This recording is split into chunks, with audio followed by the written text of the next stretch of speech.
Bem-vindos a Investir Eu Preciso, meu nome é Felipe Carvalho. Nesse vídeo eu vou fazer um resumo bem completo da empresa Ferbasa. Ela é uma Small Caps e eu fiz uma enquete lá no meu Instagram e eu vi que muita gente não conhecia ela. Eu vou procurar fazer um resumo bem detalhado dela e no final do vídeo eu ainda mostro para vocês o que eu estou fazendo em relação a ela agora em maio de 2021. Será que eu estou comprando? Será que eu estou vendendo? E eu também vou contar para vocês como é que foi quando a empresa me ligou, que aconteceu isso, na verdade, hoje de manhã. Então vamos começar conceituando. O que é uma Small Caps? Small Caps é um termo em inglês que quer dizer empresas com baixa capitalização de mercado. Small é pequena e cap é de capitalização de mercado, que é a mesma coisa de valor de mercado. Que nada mais é do que tu pegar a quantidade de ações que uma empresa tem e multiplicar pelo preço.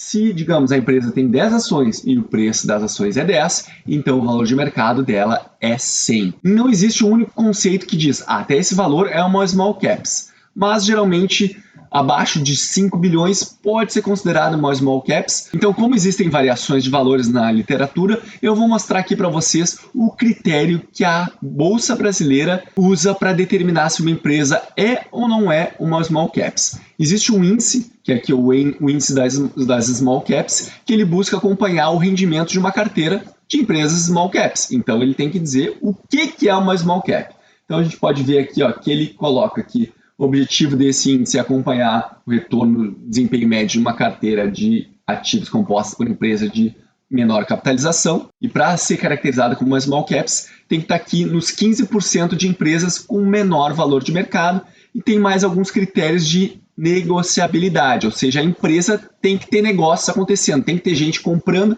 e vendendo as ações daquela empresa na maior parte dos pregões. Então esse é o conceito que a B3 dá para classificar se uma empresa é small caps ou não. Então agora tu já entendeu o que é uma small caps, vamos ver exatamente o que a Ferbasa faz. Então sempre que vocês estão pegando uma empresa para analisar pela primeira vez, é importante que vocês entrem no site de relações com investidores para tentar entender um pouquinho da história da empresa e exatamente o que ela faz, como é que ela ganha dinheiro. Então vamos tentar responder isso aqui na apresentação.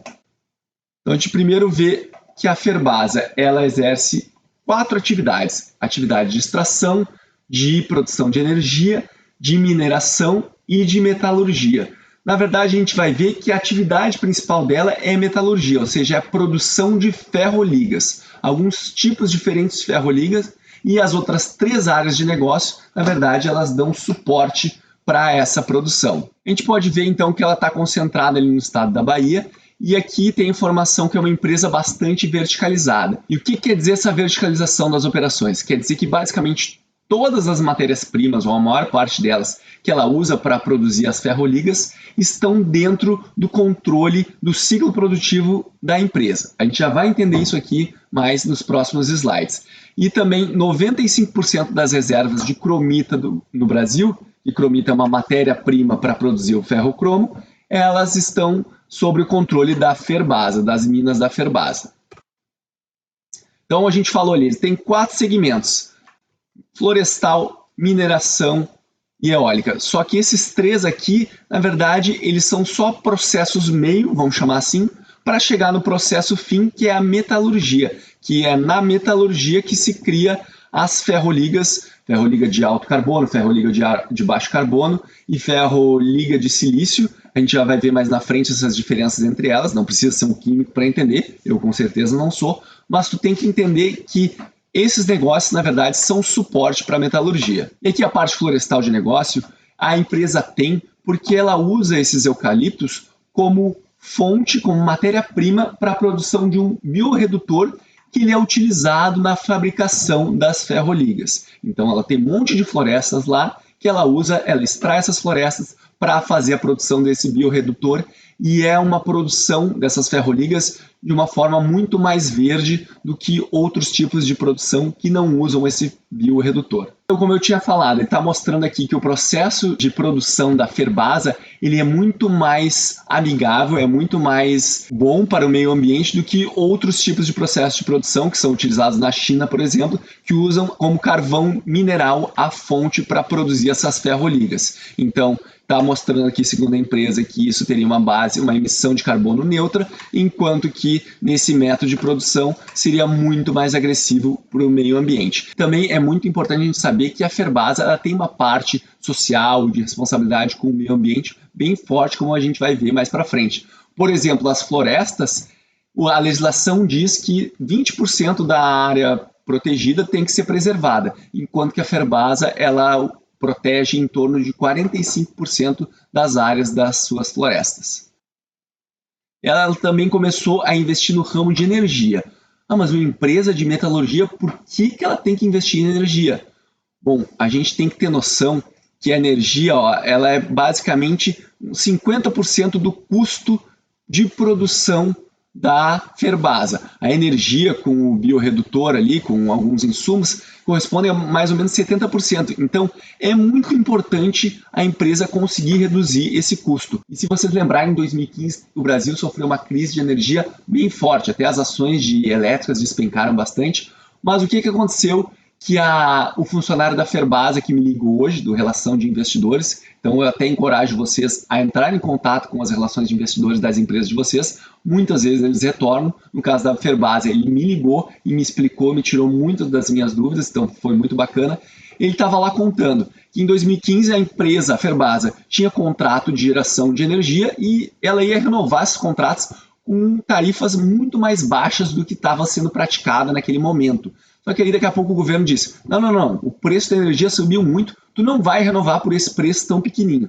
E aí teve batalhas judiciais, e aí o que chegou num acordo? A Ferbasa conseguiu renovar, não toda a energia que ela queria, mas ela contratou acho que 20% a 30% menos do que ela queria e pagou 20% a 30% mais. Então aquilo ali acendeu dentro da empresa uma preocupação. Olha, é importante que a gente tenha um controle melhor da onde que a gente consegue essa nossa energia. Então foi por isso que em 2017 ela iniciou um processo de começar a investir no setor de energia. Não porque ela quer vender energia para o mercado, mas para suprir a sua própria demanda. Olha aqui, em 2017 ela comprou ali o parque eólico do BW Guirapá. E a gente pode ver que ela ainda tem um contrato de geração de energia até 2034, ou seja, ela comprou esse parque eólico, mas ela não pode usar energia para ela, porque tem um contrato que esse parque eólico tem que fornecer energia para outros clientes. Só que a partir de 2034, essa energia vai ficar disponível para a Ferbasa,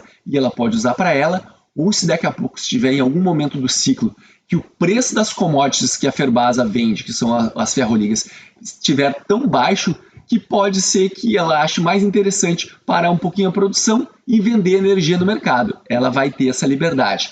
Em 2021, agora também, ela assinou um contrato com a S Tietê. E olha que legal essa informação que eu também consegui com o RI. A partir de 2034, que vai ser quando essa energia do parque eólico vai estar disponível, e também com esse novo contrato de fornecimento de energia elétrica feito com a S Tietê, mais ou menos 80% de todo o consumo da Ferbasa vai ser fruto desses dois contratos. E eles esperam ter uma redução do custo da energia elétrica em torno de uns 20% do que ela é hoje. Então isso pode impactar bastante positivamente no futuro as atividades da empresa. Só para vocês terem uma ideia, a energia elétrica é tão cara e das 18 horas até as 21 horas essa tarifa ela é mais cara que em alguns momentos a empresa até tem que parar ou diminuir o seu ritmo, por causa que os custos da energia elétrica ficam tão altos, não compensa a empresa trabalhar nesse horário. Então é óbvio que isso gera uma perda de produtividade e é um exemplo prático do chamado custo Brasil. Aqui então está falando exatamente o que são os produtos da empresa. São basicamente 3 produtos: o ferrocromo de alto carbono, o ferrocromo de baixo carbono e o ferro silício. Tanto o ferrocromo de alto carbono como de baixo carbono, eles estão envolvidos na produção de aço inoxidável e também na produção de eletrodomésticos da linha branca. Então, vai desde a indústria de bens de consumo até a indústria de automóveis. E o ferrocromo de silício, ele na verdade é um insumo na produção do ferrocromo de baixo carbono. E, por fim, o ferro silício 75%, esse aqui tem uma utilização em freezers, em motores de carro elétrico, então também é esperado que nos próximos anos a empresa possa vir a ser mais demandada nesse tipo de produto. E é importante a gente entender como é que está a composição acionária da Ferbasa, porque aqui tem um caso curioso. A gente pode ver aqui ó, que 98% das ações ordinárias estão nas mãos da Fundação José de Carvalho. Mas que fundação é essa? É uma fundação criada pelo fundador da Ferbasa, José Carvalho. Então ele fundou a Ferbasa e ele sempre teve uma preocupação muito grande com a parte social. Ele queria que a comunidade colhesse os frutos do lucro da atividade operacional que ele estava tendo. Então ele ainda em vida, ele fez uma coisa que poucas empresas eu já vi fazerem. Ele doou a maior parte das suas ações para essa fundação, para que através dos proventos que a empresa pagasse para a fundação, ela conseguisse custear suas atividades e ela basicamente atende fornecendo educação de qualidade para crianças e jovens carentes. Então, é uma história bem bonita e bem curiosa. E é importante a gente lembrar que as ações da Ferbasa preferenciais, que são as únicas que têm liquidez, porque as ordinárias estão praticamente todas na mão do controlador, elas não têm tag along, ou seja, se acontecer uma venda de controle acionário, os detentores das ações preferenciais não têm o direito de receber a oferta no mesmo preço que o controlador vender as suas ações. Mas assim, é um risco, tu tem que estar ciente, mas no caso da Ferbasa, que o controlador majoritário é essa fundação que foi criada com esse objetivo de perpetuar as suas atividades, eu acho que a probabilidade bem baixa de que haja uma troca de controle acionário. Mas tu tem que ficar ciente que não existe tag along nas ações preferenciais. E justamente por ter essa característica da fundação precisar desses proventos para desenvolver suas atividades operacionais, que a gente vê aqui ó, que a Ferbasa ela historicamente paga dividendos. E é provável que isso vá continuar acontecendo no futuro. Tem vezes que ela paga mais, tem vezes que ela paga menos. Afinal, a sua atividade é cíclica. Mas ela historicamente pagou dividendos em praticamente todos os anos, como vocês podem ver aqui no gráfico. E olha que outra informação curiosa. Eu peguei esse relatório foi feito pela Trígono Capital. Se vocês estão lembrados desse nome, ela sim é uma acionista da Ferbasa também. Então fica ciente, quem fez esse estudo aqui foi uma acionista da Ferbasa que obviamente gostaria de ver as ações se valorizando bastante. Mas olha que curioso, eu me surpreendi bastante com o resultado. Segundo essa empresa, a Trígono Capital, ela fez um estudo usando os dados da Economática, que é uma fonte de dados muito segura, e ela mostrou que de 94 até 2020, acredito, porque esse relatório é de outubro de 2020, ela mostrou que a Ferbasa foi as ações que mais se valorizaram. Se valorizado ali, de forma nominal, quase 30 mil %, o que é uma senhora valorização. Isso aconteceu nos últimos 25 anos, mas para nós interessa mais o que vai acontecer nos próximos 25. Então vamos olhar um pouquinho mais sobre os números da empresa. A gente pode ver aqui, ó, que receita líquida por mercado. Com a alta do dólar nos últimos anos, a gente pode ver que ela acabou exportando mais do que anteriormente. Então a gente pode ver que o mercado externo ele já tem uma participação mais relevante do que ele tinha anteriormente. Só que a gente também olha no gráfico de baixo, ó, que olha aqui, ó, o volume de vendas parece que não mudou muito o volume total, se manteve mais ou menos estável. Então esse aumento da receita líquida aqui muito provavelmente é por um dólar mais valorizado ou também pelo aumento de preço das ferroligas, que o preço que a Ferbasa vende ele tem que estar em linha com o preço do mercado internacional, afinal é uma commodity. A Ferbasa não tem nenhum poder de determinar qual é esse preço de venda. Então, como eu tinha falado que esse preço de venda ele é muito importante a gente acompanhar, a própria empresa ela coloca em fatos relevantes como é que está o preço do mercado internacional para os diferentes períodos. Então, aqui em 18 de março de 2016, estava dizendo que teve uma redução de quase 11% no preço. Já em 22 de junho de 2016, estava dizendo que teve um aumento no segundo trimestre de 2016. E em 2020 está mostrando que teve uma manutenção no preço, tanto ali em julho como em setembro. E a gente vai ver que isso impacta bastante os resultados da empresa e, por consequência, a sua cotação. Olha aqui a cotação da Ferbasa desde 2016 até 2021, agora em maio. A gente pode ver que nos últimos anos teve uma baita valorização. E olha como é que foi o preço do ferro silício. Ali, ó, em 2016 ele estava em baixa e começou a aumentar ali em 2017. Olha aqui o que acontece com a cotação.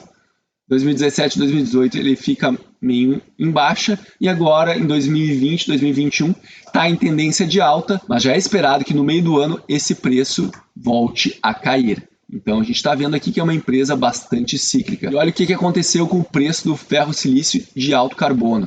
2016, uma baita alta e uma manutenção dos preços, o que provavelmente contribuiu para essa cotação ficar bem alta nesse período. Teve uma queda aqui, que teve coronavírus, né? Caiu e agora teve uma subida bem rápida, o que também coincide com uma alta das cotações da empresa. Então, é uma empresa cíclica e o preço da sua commodity influencia demais nos seus resultados. Olha aqui o que acontece com o lucro. 2010, 2016, lembra que o preço estava caindo? A partir de 2016, o preço das commodities começou a aumentar. Olha aqui um lucro grande que teve. Depois caiu um pouquinho, e aí o lucro sofre um pouquinho. Aqui ele caiu, também teve coronavírus, e aqui, ultimamente, os lucros estão numa fase ascendente. Mas tu tem que ser sempre cuidado com essas empresas cíclicas, porque o ciclo de alta delas não dura tanto como empresas de outros setores que não sofrem tanto com essa ciclicidade. A gente pode ver aqui ó, o que acontece com o lucro operacional dela. Às vezes o lucro líquido não é muito bom para ver, porque ela sofre variações, às vezes, de hedge cambial, que nem ela sofreu agora em 2020. Então é bem legal tu olhar o lucro operacional. A gente pode ver que ele tem períodos que ele sobe um pouquinho, ali em 2016 sofreu bastante, e agora nos últimos anos os lucros vêm crescendo de novo. A gente pode ver também a margem EBIT vai acompanhando essa ciclicidade. Tá, mas então se a gente viu que os resultados da empresa sofrem um zigue-zague, muito causado pelo preço da commodity no mercado internacional, como é que ela consegue pagar dividendos todos os anos? Olha, provavelmente ela está queimando caixa, ou seja, ela tem algumas reservas e nos anos que as coisas não estão indo tão bem, ela usa essas reservas para fazer esses pagamentos. É exatamente isso que a gente consegue ver aqui. Ó. Vamos analisar aqui o fluxo de caixa. Fluxo de caixa, pensa assim, é o dinheiro que efetivamente está no bolso da empresa. Não é aquele produto que ela vendeu, mas ela só vai receber daqui a 2 meses, 3 meses. Não, é o que está dentro do cofre da empresa, vamos chamar assim.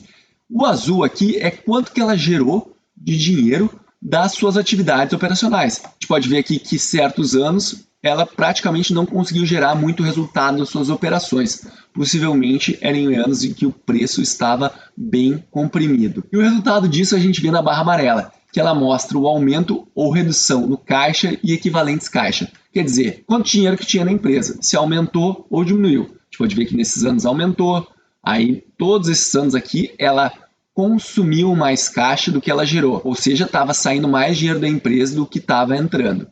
E aí depois ela consegue gerar caixa. Então a gente pode ver que isso vai se alternando. Eu fiquei pensando, bom, se ela está usando mais dinheiro do que ela recebe nesses anos, ela está consumindo as suas reservas. Então vamos dar uma olhada na flutuação justamente desse cofrinho aqui, que vamos chamar que seria o caixa e o equivalente caixa.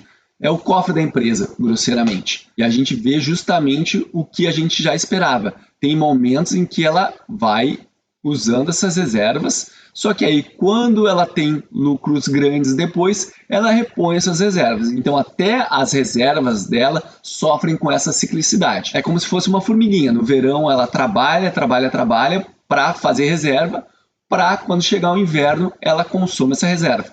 Mais ou menos é o que a Ferbasa faz. Nos anos muito bons, ela tem que inchar suas reservas para depois, nos anos em que o lucro não for tão bom, em que o preço da commodity estiver em baixa, ela conseguir suportar esses ciclos. E também é muito importante ela trabalhar na sua redução de custos, o que a gente já viu que ela tomou algumas atitudes, só que vão demorar um pouquinho para surtir efeito nos resultados da empresa. Tá, Felipe, mas tu disse que tu ia falar o que tu está fazendo com o teu dinheiro.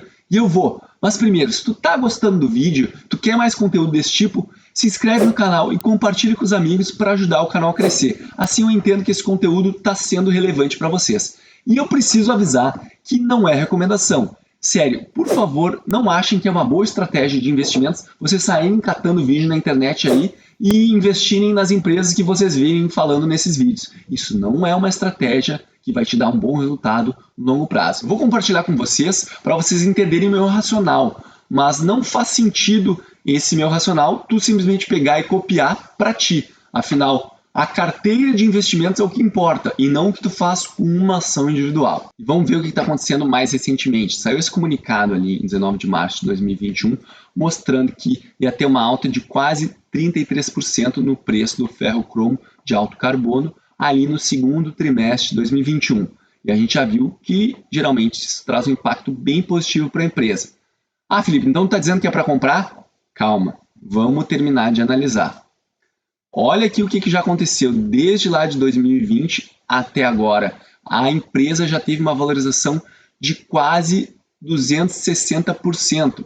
A gente já pode ver aqui ó, que ela subiu e agora ela deu uma corrigida. E vamos ver a relação do preço das ferroligas. Olha aqui, ó, o preço estava ali embaixo, aumentou bastante até agora, mais de 2021. Existe a expectativa dele ficar um pouquinho mais alto, mas depois ele vai cair. Mesma coisa que vai acontecer com o ferro-cromo de alto carbono. Ele subiu bastante e tem uma tendência de estabilização e queda. Então vamos lá, o que eu vou fazer? Eu não gosto de ficar incentivando vocês a girarem muito a carteira, eu não gosto de vender, a não ser na minha parte da minha carteira que eu tenho uma estratégia bem quantitativa, mas isso não vem ao caso nesse vídeo. Mas de forma geral eu gosto de acumular ativos e não ficar vendendo. Só que em empresas cíclicas o sobe e desce ele é muito acentuado. Sabendo disso, o que eu vou fazer? Eu vou vender uma parte, eu vou fazer uma venda parcial, porque com toda a valorização que essa empresa teve, ela aumentou a participação dentro da minha carteira. Antes ela era assim, agora ela cresceu um pouquinho. Então eu vou fazer uma venda parcial, eu vou recuperar o dinheiro que eu investi e possivelmente vou botar uma valorização em cima, ou seja, eu vou vender a quantidade de ações em que eu vou ter o meu dinheiro de volta que eu investi e mais alguma valorização. E vou deixar algumas ações ali sem mexer. Vou deixar essas ações surfarem o ciclo, se ele ainda estiver subindo, vai pegar ainda alguma alta, e se cair não tem problema, essa empresa, o investimento, a gente sabe que é para o longo prazo. Mas pelo menos uma pequena parte desse lucro eu já garanti. Claro que no curto prazo ninguém consegue prever se ela vai continuar, se os preços vão continuar subindo nos próximos 3, 6, 1 ano, e ela vai continuar tendo resultados bons, o que vão levar a sua cotação para cima. Mas a gente já viu que quando esse ciclo inverte e o preço das commodities cai bastante, os resultados delas sofrem muito. Então é muito mais arriscado, na minha opinião, tu tentar investir nela agora, que esse ciclo de alta a gente já viu que ele iniciou, porque a duração dele ninguém sabe quanto tempo vai, do que era investir nele ali por 2020. E um outro cuidado, tenha muita atenção com preço sobre lucro, especialmente em empresas cíclicas. Geralmente quem gosta de analisar o preço sobre lucro, gosta de ver o preço sobre lucro caindo. Só que no caso de empresas cíclicas, quando o preço sobre lucro está caindo muito, é o mercado já antecipando que o lucro dos próximos anos não vai ser muito bom. Tanto que se a gente olhar agora, a gente vai ver que os preços sobre lucros eles estão muito mais altos em comparação com a média do mercado. Então cuidado se tu investir em empresas cíclicas e tu vê o preço sobre lucro caindo muito, é provavelmente o mercado já sabendo que os próximos resultados não devem vir tão bons.